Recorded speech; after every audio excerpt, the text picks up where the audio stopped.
Hi there, leaders. One of the most significant things that I love to do to fulfill my mission of helping women to renew their leadership mindset is hosting the Love the Success Factor Women's Leadership Conference. As we prepare to wind down this year and this final quarter, I thought it would be something cool to share different snippets from the conferences that I held this year in the second, third, and fourth quarter. So, over these next few weeks, as we prepare to go into the holiday season and prepare to step into a brand new year, I'm going to share just a few little tidbits from the Women's Leadership Conference that I look forward to be able to host as one-day events coming in the new year. So I want you to sit back. I want you to relax. I want you to listen. If you feel compelled to share information in the chat or in the comments, I would love to hear it. Love for you to participate, even though it's a recording. And so I hope that you'll be able to glean some concepts that you can apply to your life right now so that you're able to reimagine, retool the power of love and implement it into your personal endeavors, your business models, or your faith spaces so that you are ensured to have success every single day. So, thank you for joining me on today for another episode of the Women's Leadership Mindset series. Until next time, here's to the journey and let's move forward. Welcome, Sojourners, to the Women's Leadership Mindset series presented by Teresa K. Page, LLC. My name is Teresa Page. I am your host and looking forward to spending these next few moments with all of you. We have a lot of work to get done on today, but first, allow me to invite you to connect with me by subscribing to my website and YouTube channel. Connect and follow me on LinkedIn, and always feel free to contact me directly via email at teresakpagellc@outlook.com. So what is our goal? Well, as an author, speaker, coach, and mentor, my mission is to help professional women renew their leadership mindset with fresh fire and purpose through the mediums of leadership development and coaching services. However, the Women's Leadership Mindset series is a new initiative intended to spotlight powerful women leaders and how they serve the world through their professions and purpose.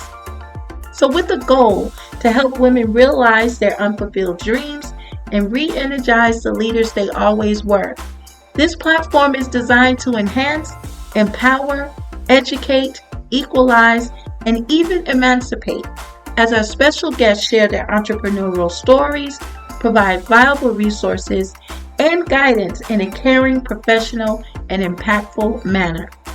So, let's get down to business.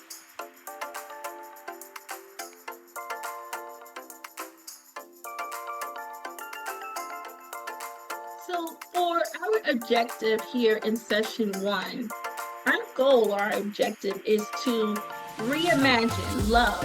We're going to talk about love, but what we want to do is to be able to reimagine love beyond an emotion so we can unlock this atomic power, its authority, its immutability, and high performance to ensure our success in all matters. So some of our key topics for today will include what is love, whether it's love's nature, character, or intelligence. We'll also talk about love's high-level performance for everyday success.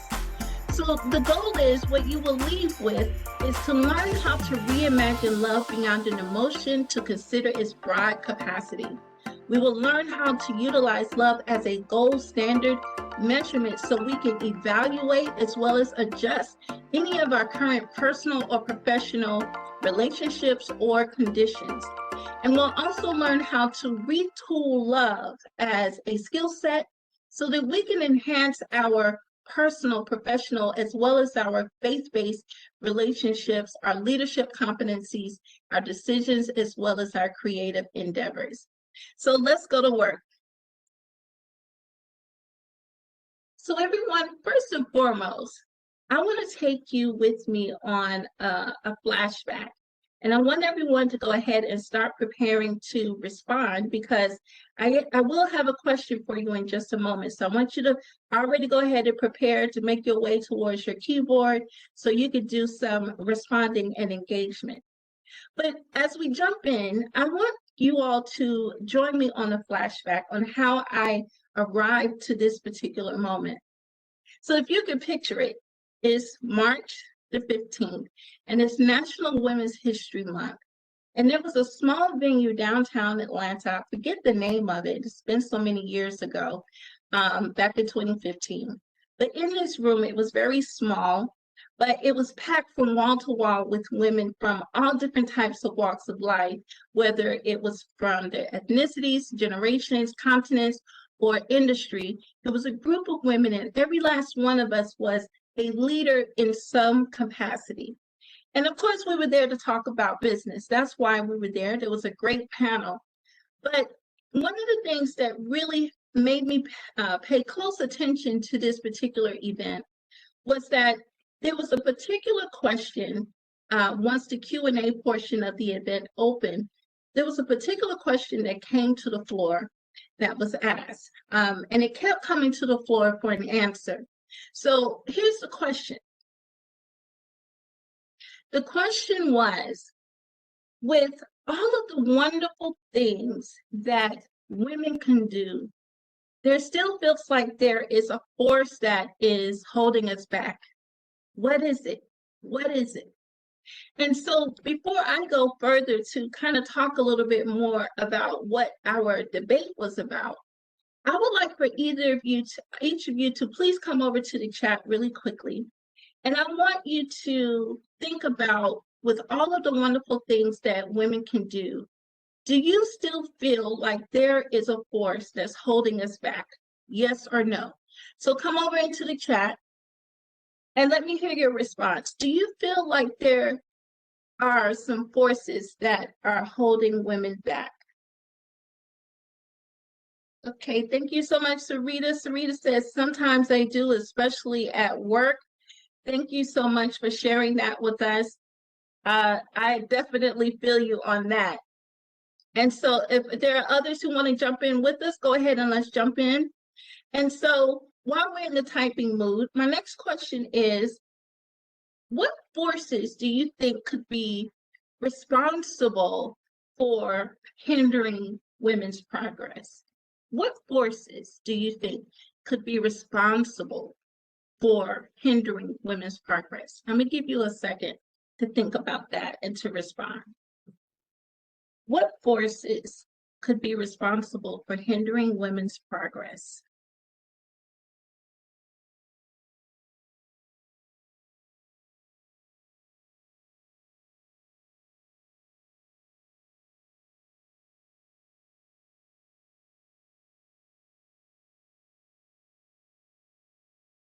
And I'm starting to see some energy in the chat.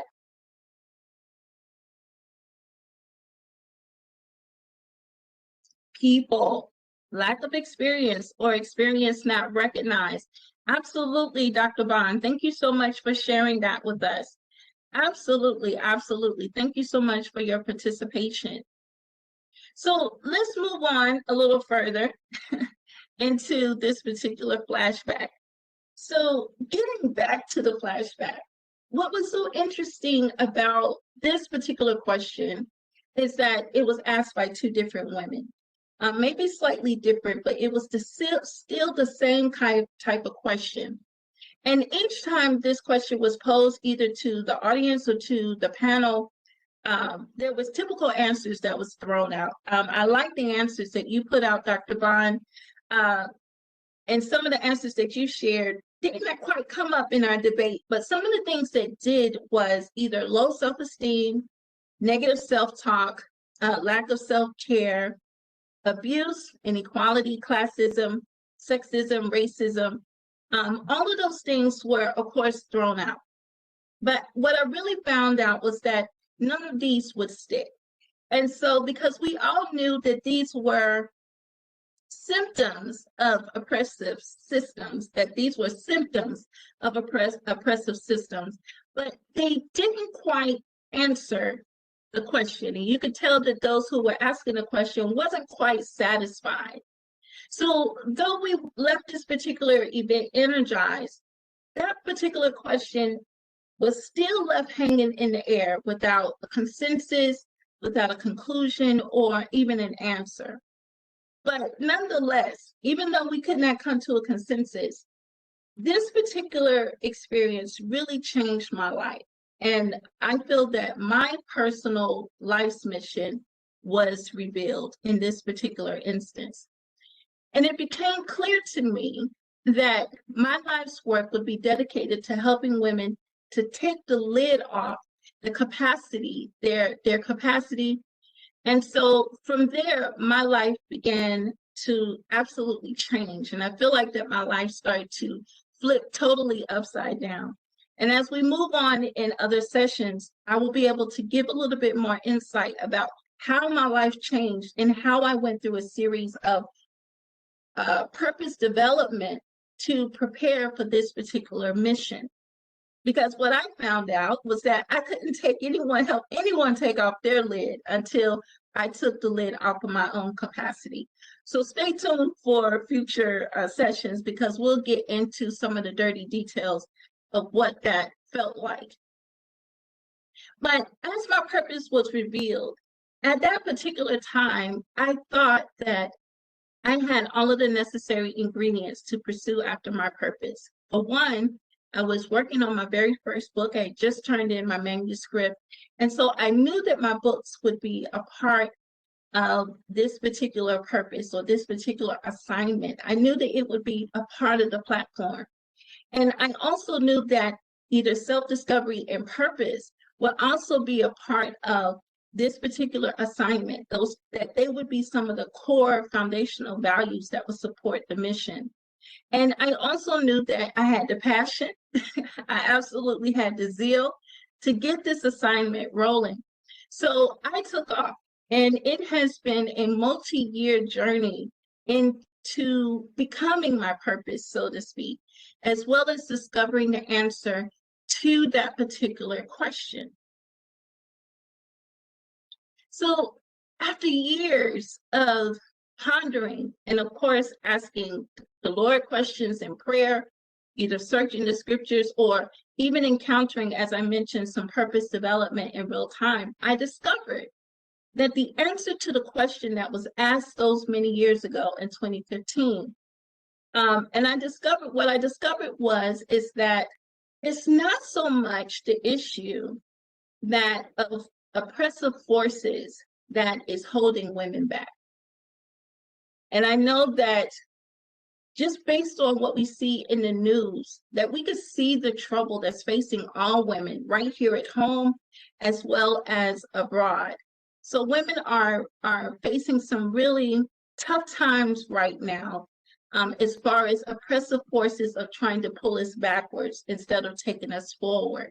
So I know that the threats are real, but in an effort to help us be grounded for the days ahead, or for the protests ahead, or for the fights ahead, we as women, we must revisit and attain a fresh revelation, not necessarily of the oppressive forces that's holding us back, but we need a fresh revelation of the power that will ensure our liberty and our freedom. And that power is love. Absolutely love. That's right. And I guess you say, well, Teresa, what do you mean? Well, I mean just that. The power that we need more of a revelation, or at least a fresh revelation, is love.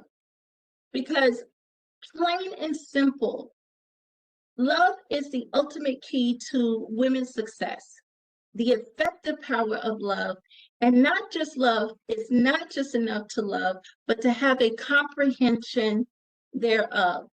Now, this is important because later on in our conversation, we will learn that one of the top issues that's facing us here in the 21st century is the underutilization and misuse of women in our society, and in our workplaces. And so that we're going to find that it's going to be in our nation's interest, best interest, as well as our economy's advantage to give the women in our personal as well as in our professional spaces the kind of love, the value, and the respect, as well as the room that is needed to become the leaders that they have always been. And that so our world can flourish, because we can't do this alone. And even women, we can't do it alone. It's going to take all of us. But we do have to give women the room and the space to become the leaders that they always were, so we can become a better society. So over the next few moments, we're going to discuss why love is the ultimate key to women's success. So historically, one of the things that I found is that the most inhumane things that has been done to women is that there's been a conditioning that our security, as well as our fulfillment in love, it is contingent on factors outside of ourselves, external factors. And that could be either husband or children, affluent circles or networks, as well as education, career, money, and other materialistic ideals. Now, while all of these things are wonderful to have, they're wonderful to have. And I want to say, give a shout out to my friend, Dr. Bond, who is a new mommy. I think that is so cool. But while all of these things are wonderful to have, the question is, wonder if we don't have these things, does that decrease our value as women? Or on the flip side, what if we have all of these things, but we still so happen to feel empty on the inside? Are we then considered ungrateful? Well, the answer to both of those questions is no, because the key is that we must first settle accounts with loving ourselves, ladies.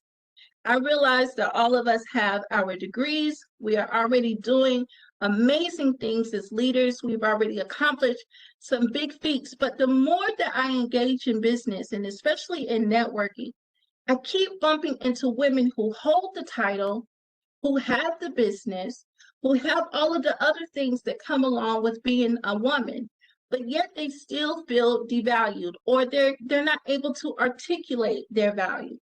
So it's really important that we revisit and that we begin to settle accounts with loving ourselves first. And in order to do that, we have to be able to shift our paradigm from loving outside in to loving inside out. But the question is, how do we do that? Well, first, we as women must be able to define love. And for many of us, love is just bubbly emotions, is butterflies, is chocolate, is roses, is all of that. And all of that is cool, but we need a real definition for what love is if we're able to settle accounts with loving ourselves first, so that we're able to love from the inside out. So what is love? Well, my good friend Merriam Webster, they define love as an unselfish, loyal, and benevolent concern for the good of another. And that is a wonderful definition. But to set the tone for our discussion today, I want to take this definition a little further. So what is love? Well, I have taken the liberty to redefine love. And it may not work for everyone, but it's definitely working for me. And I hope that you can take pieces of it as well. So I have redefined and reimagining love to be the most dominant, divine, intelligent, expressive, unwavering, and living superpower in our physical and our metaphysical world that can be applied to all of our most intense realities, so that we are empowered to succeed in everyday situations. So here are a few more suggestions to consider that will help us to settle accounts with loving ourselves. So first and foremost, we've just defined what love is. I gave you a little bit of what Webster means, but I also gave you my definition that was a little bit more heavy and a little bit more broad. But in an effort for women to continue to settle accounts in loving themselves, women must be able to perceive and to internalize that we are first and wholly loved in the mind of God when we were just an idea. And upon our arrival, we are already perfectly loved, ladies. And that is what I want us to understand. Oftentimes we feel that we're not loved because a particular person doesn't love us or doesn't show us the right kind of attention. But I need you to know that you came here in the earth already completely and perfectly loved.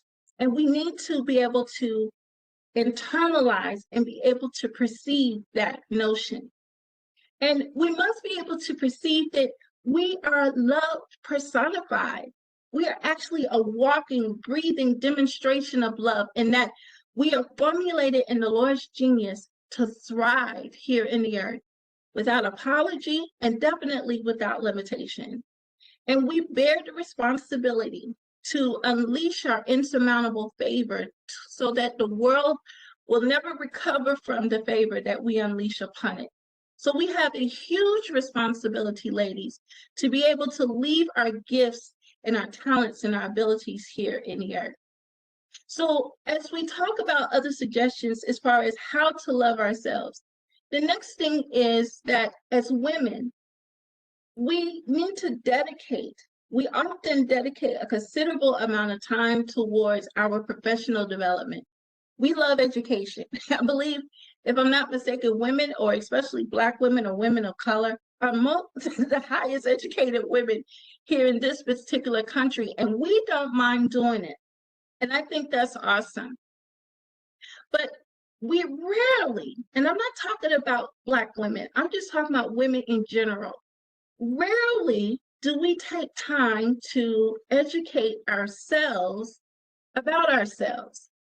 So in an effort to continue to love ourselves and to shift our paradigm from loving outside in to inside out, we must be able to set aside and dedicate some time to recalculate our value and to know exactly who we are as natural born leaders, to understand why we are here. What is our purpose? Why do we exist? What am I capable of? What am I motivated by? What do I hate, or what do I love? And how high can I perform, whether it's in my industry, with my gifts and my talents? And to what extent can I actually create so I can build exponential as well as generational wealth? Those are some of the things that's really important to us as women, regardless of what age we are, because some of these ideals may change as we evolve and as we grow and get more experiences under our belt. So we need to set aside time to calculate our value or to do an inventory of our personal inventory or take stock in our personal inventory. And so finally, as far as how can women really start doing the work on loving themselves so they can shift that paradigm to loving inside out? Well, finally, in this particular section, we as women must come to terms that love is a constant resource and that love is our defense. In most cases, if we, in our relationships, whether they are personal or professional or romantic relationships, if we feel like we have been done wrong in any way, we punish ourselves by closing our heart up or feeling like, oh, I'm not going to love again, or I can't love again, or I can't trust again. But ladies, we must come to terms with the idea that love is a constant resource. And love is also our defense and owns the responsibility to protect us. So if we can comprehend this, then we are always able to possess the capacity to give love as well as make room to be loved. And we can walk through any force of any experience without fear, or even taking the time to be aware or to take it into account its blunt impact. So whatever the fight is, whether it's for voting rights or equal pay or body autonomy, we can walk through these forces without fear and awareness. Why? Because love is our constant resource, and love is our defense. So if we can comprehend that love is all these things, then we can also stop pretending like we're invincible, or stop committing energy to be to self-preserve. Because ladies, it really is okay to be vulnerable. Why? Because love is my defense. And finally, we have to comprehend that if love is our constant resource and our defense, then we could just focus on being wonderful. We could just focus on doing the work that we were made to do, and that we could bring forth innovative solutions to help serve the world around us. So I want us to be able to trust ourselves in the hands of love, so that we are free to be what we were made to do, and to do exactly what we were sent into the earth to accomplish. So I want to pause here. I want us to chat for a second, and I'm keeping an eye on the time. I want to make sure that we get out of here on time. I want to know from you ladies, in what other ways, other than the ways that I mentioned, what other ways come to mind that can shift our paradigm from loving outside in to loving inside out, starting with loving ourselves first and learning how to love inside out? What other ways can we achieve that? I would love to hear from you. If you'll hop over into the chat, come on over with me and let me hear your thoughts about that. And what are the ways can we shift our paradigm from loving outside in to loving inside out? Let me hear from you.